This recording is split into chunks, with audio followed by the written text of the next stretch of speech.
Bonjour à toutes et à tous, j'espère que vous allez bien. Aujourd'hui, on va vous présenter une autre vidéo qui va traiter d'un sujet qu'on avait déjà évoqué sur notre chaîne YouTube, à savoir comment récupérer finalement des bitcoins quand on meurt ou quand on les perd ou finalement quand vous avez oublié votre clé privée, etc. Tout ça, c'est des questions qui sont vraiment prenantes et intéressantes puisqu'on on s'est tous déjà posé ce genre de questions.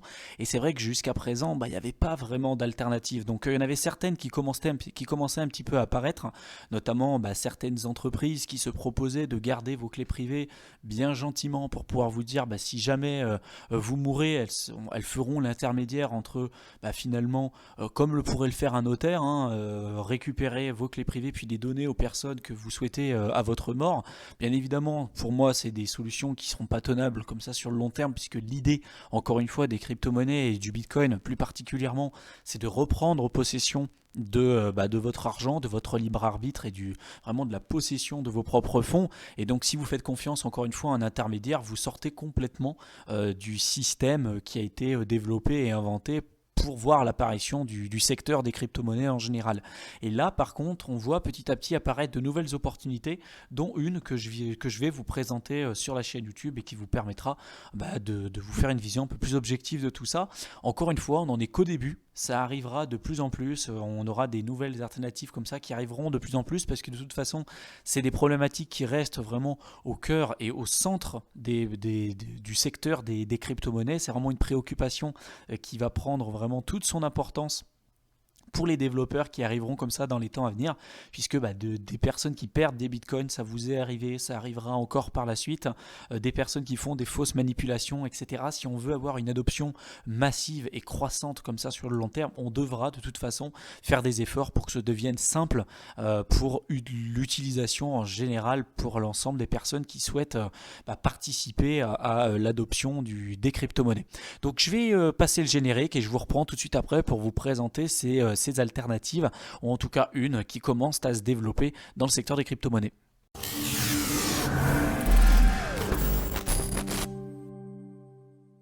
Donc la question de savoir finalement si vous mourrez par exemple, qu'est-ce qui va pouvoir advenir de vos bitcoins, elle est tout à fait légitime parce que si vous avez investi finalement dans le secteur des crypto-monnaies, notamment le bitcoin, et que vous aviez compris un petit peu la philosophie que je vous ai déjà présenté à plusieurs reprises sur la chaîne YouTube, à savoir que vous devez posséder bien évidemment votre clé privée et éventuellement avoir une position et une vision sur le long terme. Il peut arriver n'importe quoi. Demain, vous traversez la route, vous vous faites écraser, c'est malheureux, mais ça arrive tous les jours. Vous pouvez avoir une maladie, vous pouvez perdre votre tête, etc. Tout ça, c'est vraiment le problème de pouvoir stocker convenablement vos clés privées. Donc, on vous a déjà également fait des vidéos sur la chaîne YouTube pour vous montrer un petit peu quelles sont les alternatives qui se présentent aujourd'hui à vous pour pouvoir détenir vos clés privées. On avait fait notamment une vidéo ici qui s'appelait comment hold finalement sur le long terme. Donc je vous invite à aller la voir également puisque là vous aurez encore une vision un peu plus objective de tout ce que je vais pouvoir vous présenter dans cette vidéo. À chaque fois, n'hésitez pas à aller creuser déjà les vidéos précédentes qu'on vous a présentées sur la chaîne YouTube puisqu'il y a énormément de contenu qu'on publie à chaque fois et comme par exemple ici, comment récupérer ses fonds si jamais vous perdez vos bitcoins ou si vous êtes fait attaquer par un scam et que vous avez perdu vos fonds là-dessus. C'est quoi le principal inconvénient pour le bitcoin aujourd'hui que nous on voit à l'heure actuelle? Comment récupérer ces bitcoins quand on meurt également, comment holder ces crypto-monnaies sur le long terme, notamment avec la gestion des clés privées. Donc comme je l'ai évoqué tout à l'heure, vous devez détenir vos clés privées, mais par exemple les noter sur un bout de papier, ça peut, les 24 mots que vous avez par exemple avec votre clé Ledger, en effet ça peut avoir beaucoup de problèmes différents, notamment vous pouvez perdre votre papier, vous pouvez avoir mal noté les mots, avec le temps le papier il peut s'abîmer, l'encre peut également disparaître au fur et à mesure du temps. Vous pouvez, j'en sais rien moi, perdre votre bout de papier, peu importe. Il y avait d'autres solutions qui étaient par exemple de dire je vais garder tout ça 100% dans ma tête, mais à condition que vous gardiez votre tête tout le temps et que vous avez bien confiance en votre mémoire, parce que si jamais vous vous trompez, c'est pareil, vous avez un traumatisme crânien, vous avez un accident, vous perdez la mémoire, pareil, vos fonds sont perdus. Il n'y a jamais une solution qui est sans risque en fait, si vous voulez. Il y a toujours un risque pour la détention de vos clés privées, et il y a beaucoup de personnes d'ailleurs qui préfèrent ne pas s'embêter avec ça, les laisser sur les plateformes d'échange. Nous, on vous invite véritablement à ne jamais laisser vos crypto-monnaies sur des plateformes d'échange. Pas non plus devenir parano, parce que si vous devez faire du trading, en effet, il vous faut des fonds de toute façon sur des plateformes d'échange. Mais ne mettez jamais 100% de vos fonds sur des plateformes d'échange. Encore une fois, on vous a présenté tout ça avec nos tutoriels sur Ledger, sur toutes les vidéos déjà qu'on vous a présentées sur la chaîne YouTube. Et là, en tout cas, il y a une autre stratégie qui commence à voir le jour avec l'apparition du Lightning Network. Donc vous le savez, hein, le Lightning Network, c'est une nouvelle couche finalement qui va se rajouter au-dessus de la blockchain Bitcoin, qui permettrait finalement de résoudre, à voir comment ça va évoluer, mais qui pourrait permettre de résoudre son problème de scalabilité et de son adoption sur le long terme. Vous le savez, Bitcoin aujourd'hui est lent. Cette lenteur, elle est due au fait principalement qu'on a choisi d'avoir une résistance à la censure et une certaine décentralisation. Aujourd'hui, si vous avez des crypto-monnaies qui viennent vous dire aujourd'hui on est super scalable, on peut faire tant de transactions par seconde, 1000 fois plus, 100 000 fois plus que Bitcoin, notamment Visa, Mastercard, etc. Il y a même d'autres projets crypto qui se disent là-dessus, mais sauf qu'ils sont beaucoup plus centralisés.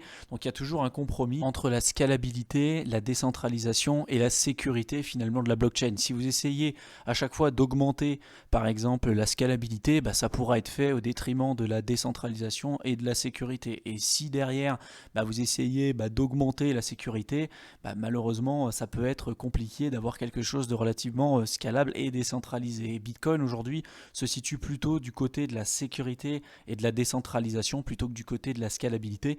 Il y a d'autres crypto-monnaies qui essayent justement, comme notamment Ethereum, de retrouver vraiment un état parfait entre la trinité du crypto-monnaie, qui sont les 3 critères que je vous ai présentés, la scalabilité, la décentralisation et la sécurité justement. Et donc derrière, qu'est-ce qui se passe réellement, pour revenir à notre sujet, qu'est-ce qui se passe si derrière vous mourrez, si vous avez par exemple envie de donner vos fonds à d'autres personnes, notamment des personnes de votre famille, si jamais vous mourrez, pouvoir transmettre correctement vos informations, vos clés privées, mais ça uniquement après votre mort. Et vous ne souhaitez pas le faire avant. En effet, avec l'apparition du Lightning Network qui permettrait d'augmenter la scalabilité du Bitcoin, on vous a déjà fait une vidéo complète sur notre chaîne YouTube à ce sujet-là, donc si vous voulez avoir plus d'informations, je vous invite à aller la voir. Également sur notre blog, derrière on aurait la possibilité de créer, en tout cas c'est ce que un développeur qui s'appelle Just Jagger, qui est présenté ici et qui travaille justement avec le Lightning Labs, qui est une entreprise qui est chargée de créer et de développer toute justement l'infrastructure du Lightning Network, et a proposé l'idée, en tout cas a émis l'hypothèse qu'on pourrait dans les temps à venir créer ce qu'on appelle un bouton pour les personnes qui seraient potentiellement mortes en fait. Donc ils appellent the Dead Man Button.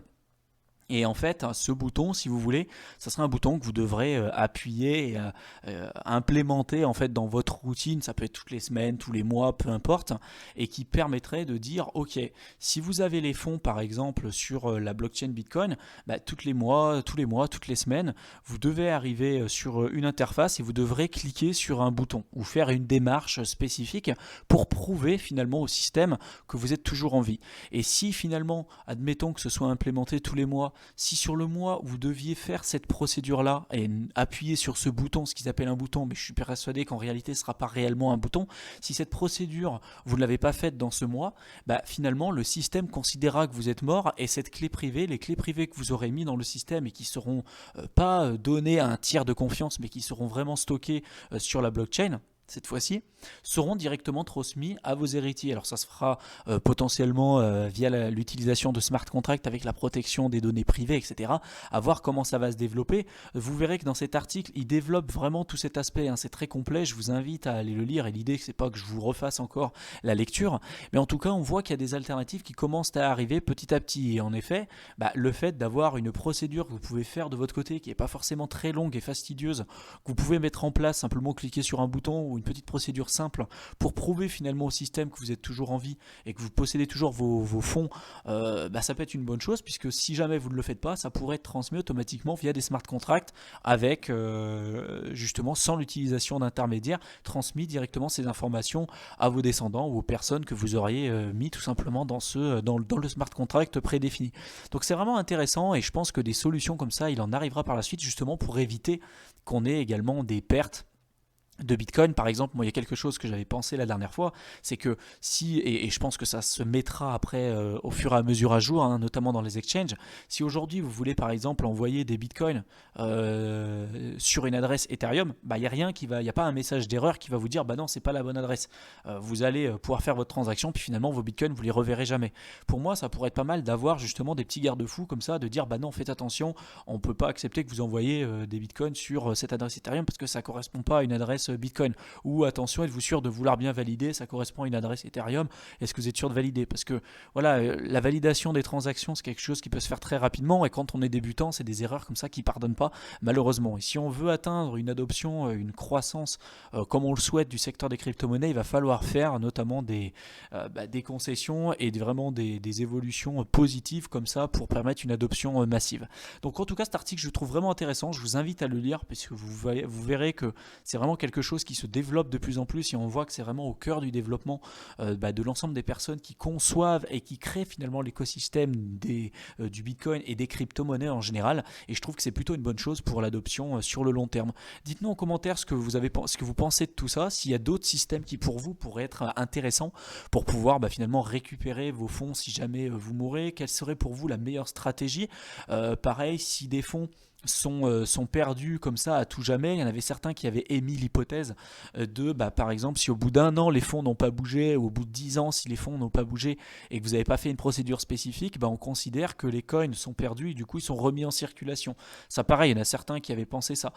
Sauf qu'il y a toujours des inconvénients, c'est-à-dire qu'il y en avait un qui fait du hold comme ça sur le long terme, il peut par exemple sur 10 ans voir ses fonds perdus comme ça et puis les voir remis en circulation. Mais bon, je pense qu'on peut trouver un compromis pour éviter machinalement d'avoir des bitcoins comme ça qui seraient perdus au fur et à mesure du temps, comme on a pu le voir jusqu'à présent.